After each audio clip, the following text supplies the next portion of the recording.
The views and opinions on this show are based on what I have watched on Chasing Atlanta. Not anything else on YouTube, nothing on Apple Music, nothing on social media. It's strictly based off of what I just watched on Chasing Atlanta. So if you do not like my reviews on my review show, then you don't have to watch my show. And you probably also shouldn't have signed up to be on a public platform. Oh, okay. What's up, everybody? It's your best friend Tre'Varis, and this is my quick review. I don't care. I'm gonna stop snapping. I'm just gonna stop snapping because I don't like I don't know what happened. I don't know what's going on here, but it's pissing me off. Let me just say, the intro to this episode was absolutely everything. It was so good. So kudos to whoever edited it. I thought something happened to my computer at first. I was like,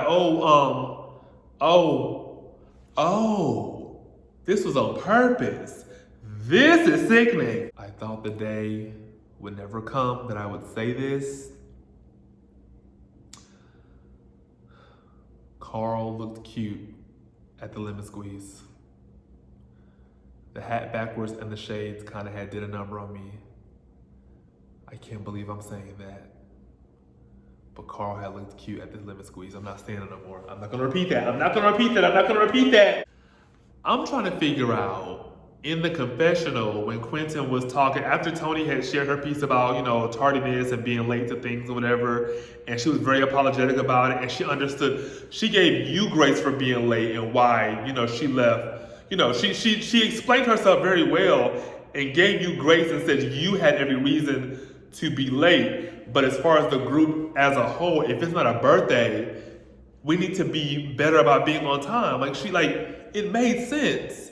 And you still gave her all this attitude. It was like, it ain't a problem. But you still shaded her.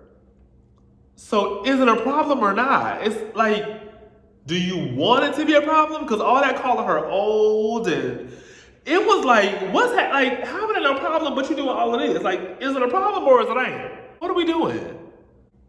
While watching this episode, I kept getting frustrated with Dominique jumping in, and what he was saying was like, this ain't got nothing to do with you. Why are you grabbing a lemon and speaking on an issue that ain't got nothing to do with you?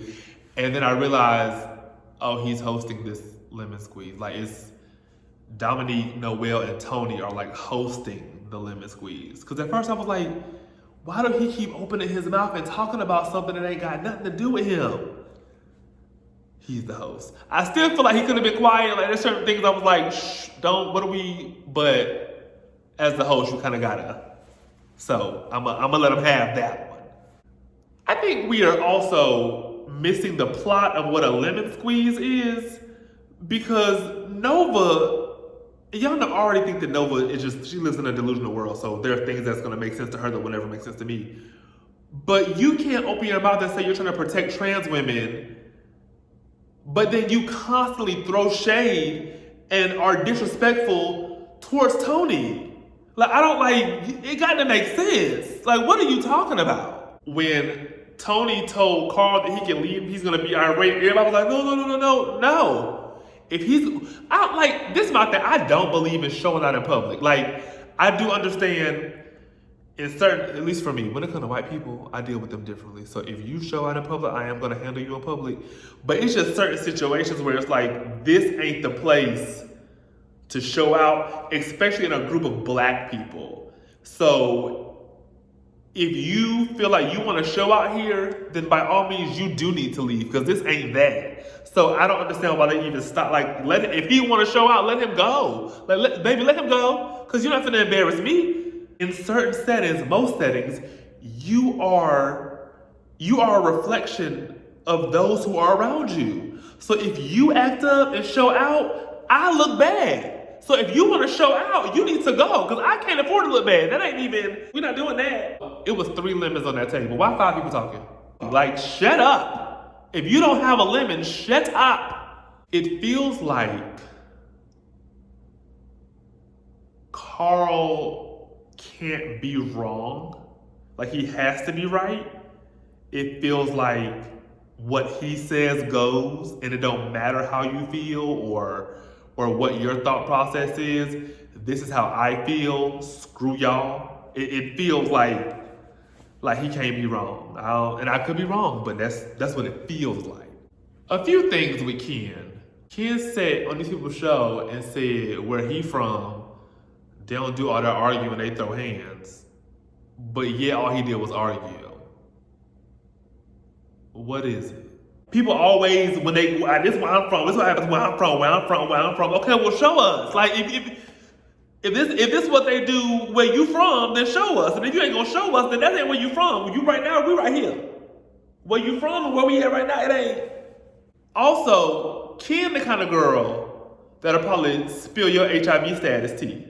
Like, she don't know how to read for real. Like, she like to argue, but she don't know how to really read. And so she just say whatever she can. Like, whatever feels like a dig. So, like, the fact that Carl and Tremel are roommates, sweetie, we know that you are a serial entrepreneur and you're doing well for yourself and it's working out for you. Congratulations. Like, it's sickening. I live for that for you. But the rest of us, we live in a certain economy where the best thing for us to do, even if we can live by ourselves, sometimes it's smart to have a roommate. Sometimes to save a little extra money, why not? Don't pocket shame a girl because you ain't got nothing else to say. Like, if you can't read, don't try. Read the room, sister. Like, all of us aren't you. Forgive us for not being you. Because quiet as kept, some of these gay relationships are only lasting because they can't afford to cut the lease. Some of these gay relationships, they still together because they can't afford to live on their own. So, like, they're not the only ones. Quiet as kept, I'm about ready to tell my mama, can we just go ahead and buy a house? And I live in the basement. Like, I don't want to pay the HOA fees right now and the property tax. I just want to pay my little rent, pay my little light bill, and go on with my business. Like, I don't, like, maybe it's just me. Maybe, am I transphobic or something? Like, am I missing the plot? Like, because the part of the email that was shown that Nova read felt very correct. Everything Alfia said, I felt like I agreed with. Based off of the show, I'm like, that sounds about right to me, so why we upset? Like, I just feel like, it just feels like everybody be protecting or trying to understand Nova's part, but not trying to understand Alfia's part, or even educate. Like, it's real weird. And I'm like, am I the only one that's on Alfia's side? I have never met this lady a day in my life. And I'm just sitting here like, am I the problem? Like, maybe it's me, because what she's saying it makes perfectly good sense to me. To me, Nova is wrong. And nobody is saying that. And I'm going to say it to the end of the show, till the cows come home, until Nova show me something different. The lady is delusional. She is sensitive. She wrong. And while I didn't like that baby attitude in the beginning of the show, Quentin was right. Nothing was getting resolved.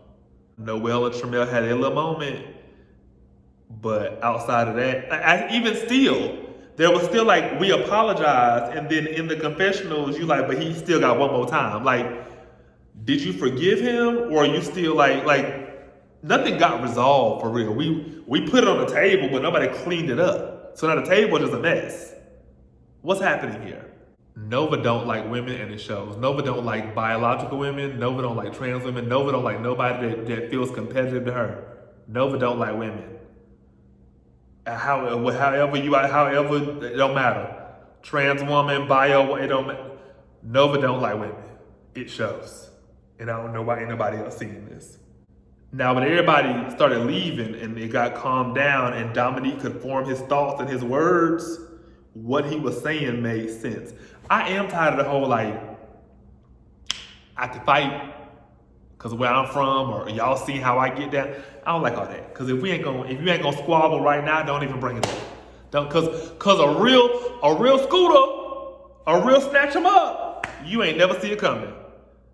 The ones who really be throwing hands and tears the room up, they don't do all. They ain't talk about where they from and how they get down. They just start, you know what I'm saying? So I want that whole where I'm from and I can fight and y'all see, don't do that. Because one day you're gonna meet your match and you're gonna be embarrassed. So don't do that. The one positive thing I can say is congratulations to Tremel for his first out-of-town booking. I love Charlotte. Anytime that I'm in Charlotte on a booking, it gets me a piece. I have a good time. The people pay really well. The energy in Charlotte is just beautiful. I love Charlotte. I've had an amazing time in Charlotte anytime that I go. Hey, Noel, the girls are dating the girls, but not really being the girls in this moment because that's the girl, so I'm gonna be the butch queen. You know, I like it. It was cute. However, how old is that baby? Because I'm confused. His thought process is very confusing. Like, is he like fresh out of high school, went to college, or is him going back again?